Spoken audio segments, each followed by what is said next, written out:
Hallelujah. জয় যিশু প্রত্যেকজনকে। আজকের এই এপিসোডে স্বাগতম প্রত্যেকজনকে, যতজন আজ যুক্ত হচ্ছে দেখছো। প্রভু সবার জীবনে আশীষ করুক, সবার পর পরমেশ্বর বড় মহিমা করুক, বড় আনন্দ সবার জীবনে পরমেশ্বর পরিপূর্ণ করুক। আজ যতজন যুক্ত হচ্ছে এবং এই সুসমাচারকে তোমরা শুনতেছ, আমি বিশ্বাস করি প্রভু তোমাদেরকে দীর্ঘ আয়ুর সঙ্গে আশীষিত করেছেন এবং তোমাদের ঘর পরিবারকে প্রভু বড় মহিমান্বিত করেছেন। হালেলুয়া। আজ আমি বচন দেখবো এবং বাক্য দেখবো। এই ঈশ্বরকে ডাকলে তিনি কি আমাদের সহায়তা হন? ঈশ্বরকে ডাকলে আমাদের জীবনে আমরা কি তার বড় মহাত্মা দয়াকে পাই? ঈশ্বর আমাদের কেমন করে সাহায্য করেন? ঈশ্বর আমাদের কেমন করে সহযোগিতা করেন? আজকে এই বিষয় আমি তোমাদের সামনে তুলে ধরবো এবং আমি বিশ্বাস করি তোমরা বচনের মাধ্যম থেকে, বাইবেল পাঠ, এই বাক্যর মাধ্যম থেকে তোমরা বুঝতে পারবে এবং জানতে পারবে কি সত্যি প্রভু পরমেশ্বরের দয়া আর মহিমা কত অতি উত্তম, কত মনোহর তার দয়া, কত কৃপাময় তার দয়া। আর তিনি সত্যি আমাদের ভালোবাসেন, তিনি সত্যি আমাদের প্রেম করেন। হালেলুয়া। আর যতজন বিশ্বাস করতেছ, যতজন ভরসা করতেছ এবং বচনকে তোমরা শুনবে, বচনকে দেখবে, তোমাদের জীবনকে তোমরা আগে বাড়াতে দেবে। এসো আমি বাক্যের মাধ্যমে যাব। যিশাই ও তার 8 অধ্যায় 20 বচনে লেখা আছে, তোমার সূর্য আর অস্তমিত হইবে না, তোমার চন্দ্র আর ডুবিয়া যাইবে না, কেননা সদাপ্রভু তোমার চিরজ্যোতি হইবেন এবং তোমার শোকের দিন সমাপ্ত হইবে। হালেলুয়া। আজ তোমার জীবনে সংকটকাল, আজ তোমার জীবনে দুঃখ, আজ তোমার জীবনে হতাশায় পরিপূর্ণ। আজ তুমি খুব বড় ডিপ্রেশনের মাধ্যমে আছো। আজ তোমার জীবনে বড় ক্রিটিক্যাল পরিস্থিতির সঙ্গে তুমি লড়াই করতেছো।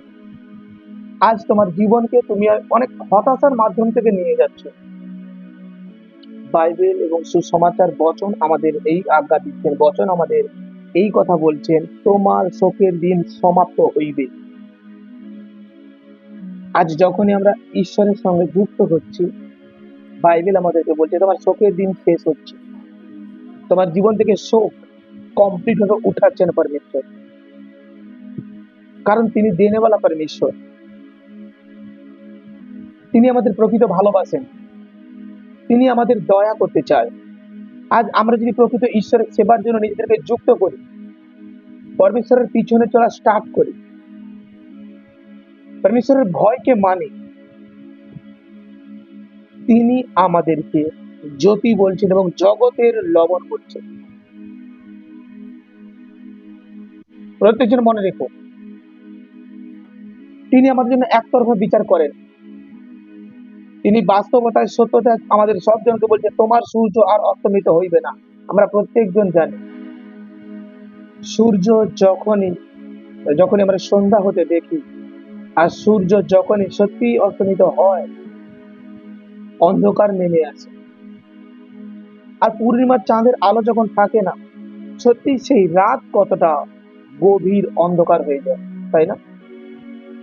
আমাদের জীবনও ঠিক সেরকমই আছে। সুখের পরে যেমন একটা দুঃখের ছায়া নেমে আসে, শোক সংকটের ছায়া নেমে আসে।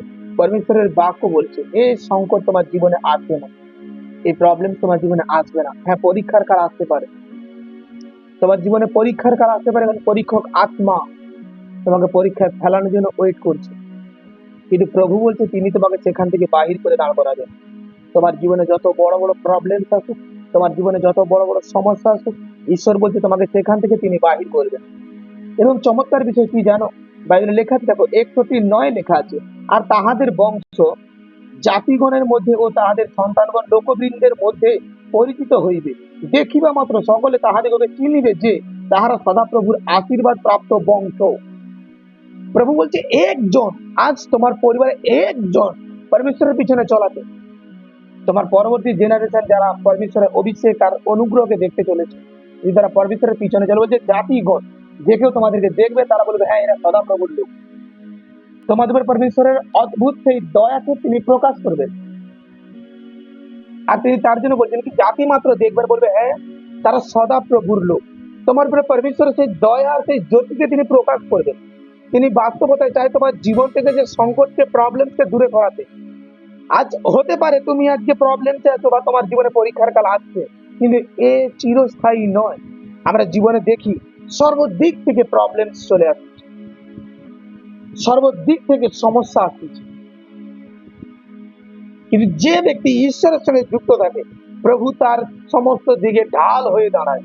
প্রভু তাকে কোনো ব্যতিক্রমে শয়তানের তরোয়াল দ্বারা, শয়তানের আঘাত দ্বারা তাকে কখনো খন্ড খন্ড হতে দেন না। কারণ বাইবেলে লেখা আছে, গীতসংহিতার 91 লেখা আছে, তিনি তার আত্মাকে আমাদের জন্য পাঠান, আর সে আত্মা আমাদেরকে সুরক্ষিত করে প্রভু যিশুর নামে। আজ যখন কোনো ব্যক্তি কোনো ধার্মিক জন আজ বিশ্বাস করছে, বদনা এমন লেখা আছে, একজন ধার্মিকের জন্য 10 জন ধার্মিকও অধার্মিক বেঁচে যায় প্রার্থনায়।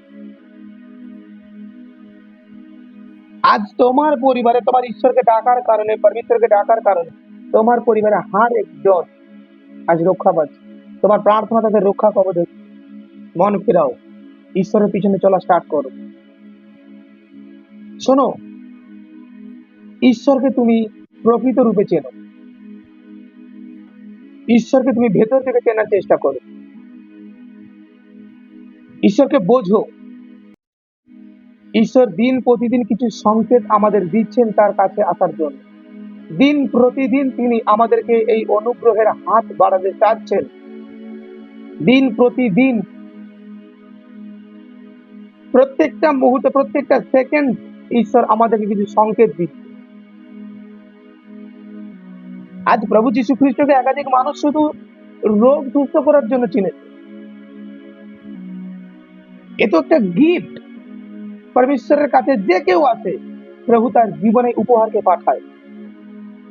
কিন্তু আমাদের এটা জানা আর বোঝা উচিত, পরমেশ্বর আমাদের পরিচয় হওয়া দরকার আছে। পরমেশ্বর আমাদের পরিচয় হওয়া দরকার আছে। পরমেশ্বরের নামে যেন আমরা পরিচিত হই। বাইবেল যেমন বলছে, দেখিবা মাত্র সকলে তাহাদিগকে চিনিবে যে তাহার সদাপ্রভুর আশীর্বাদ প্রাপ্ত বংশ। পরমেশ্বরের সেই আশীর্বাদ তোমার উপরে যেন থাকে। তুমি যেখানে যাবে, যিশু খ্রিস্টের নামে যেন তুমি সেখানে রাজ করে আসো।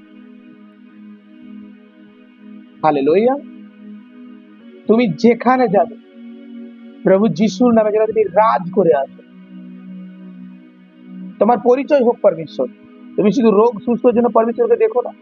অনেক মেডিসিন, অনেক ডক্টর আছেন, তুমি সুস্থ হয়ে যেতে পারবে। ঈশ্বর তোমার জীবনে সবার উঁচা স্থানে রাখার উচিত আছে। তার আত্মা দ্বারা তোমার পরিচয় হওয়ার উচিত আছে।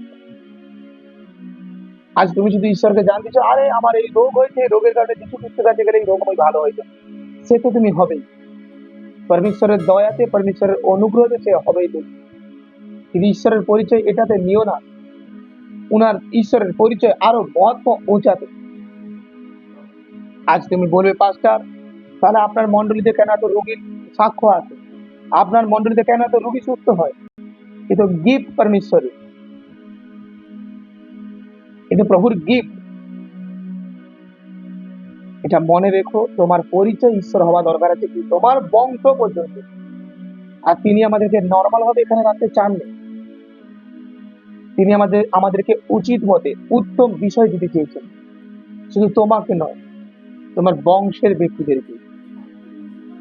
আজ আজ আজ তোমার মধ্যে হতে পারে কি, আমাদের বংশ পরম্পরায় এই রোগ হয়ে আসছে, আমার বংশ পরম্পরায় এই ক্ষতি হয়ে আসছে, এইটা করলে আমাদের এই ক্ষতি হয় বংশ পরম্পরায়, ওইটা করলে ওই ক্ষতি হয় আমার বংশ পরম্পরায়।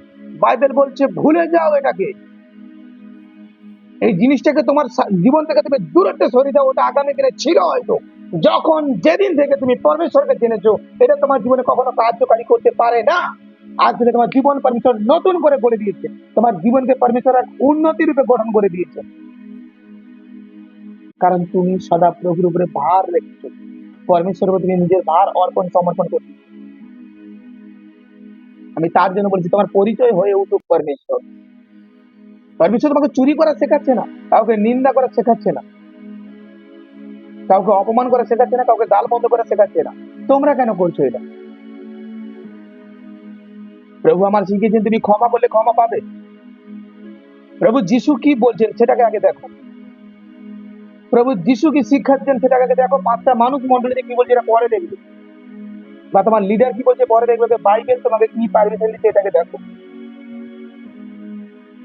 আসলে অনেক সময় কান ভাঙানি, অনেক সময় এমন প্রচারক আছে, আমি জানি, আমি নিজের কানে শুনেছি,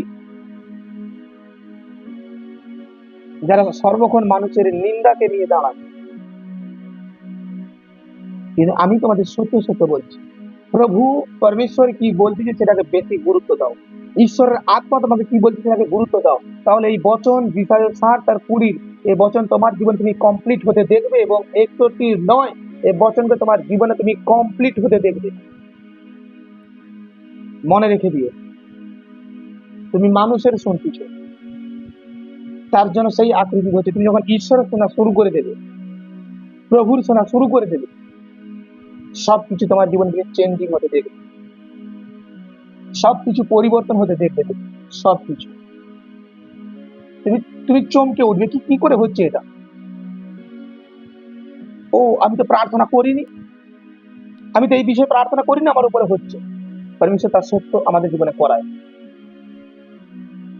আমি জীবন্ত সাক্ষ্য আমার পরমেশ্বরের। আমি সত্য বলছি, ভেঙে পড়ো না, হতাশায় যেও না, বরঞ্চ তুমি আবার উঠে দাঁড়াও। পরমেশ্বর তোমাকে গঠন করতে চায়, প্রভু তোমাকে আবার সাকসেস দিতে চায়, প্রভু যীশু খ্রিস্টের নামে। হালেলুয়া। God bless all. দেখা হবে আবার নতুন এপিসোডে। প্রভু তোমাদের সবজনকে সুস্থ আর সুন্দর রাখুক, এবং আমি বিশ্বাস করি পরমেশ্বরের দয়া তোমাদের উপরে আছে। এবং আরো ঈশ্বরের বচন আর বাণী শোনার জন্য, নতুন নতুন ভিডিও দেখার জন্য এই চ্যানেল তোমরা সাবস্ক্রাইব করো এবং আমার সঙ্গে যুক্ত থাকো। প্রত্যেক দিন প্রত্যেক মুহূর্তে তোমরা নতুন নতুন আপডেট পাবে। পরমেশ্বরের বাইবেল পাঠ বচন দ্বারা তোমরা উত্তম উত্তম শিক্ষাকে আরো দেখবে পরমেশ্বরের নামে। হালেলুয়া। God bless all. ঈশ্বর তোমাদের দীর্ঘ আয়ু দান করুক, প্রভু যিশুর নামে। আমেন।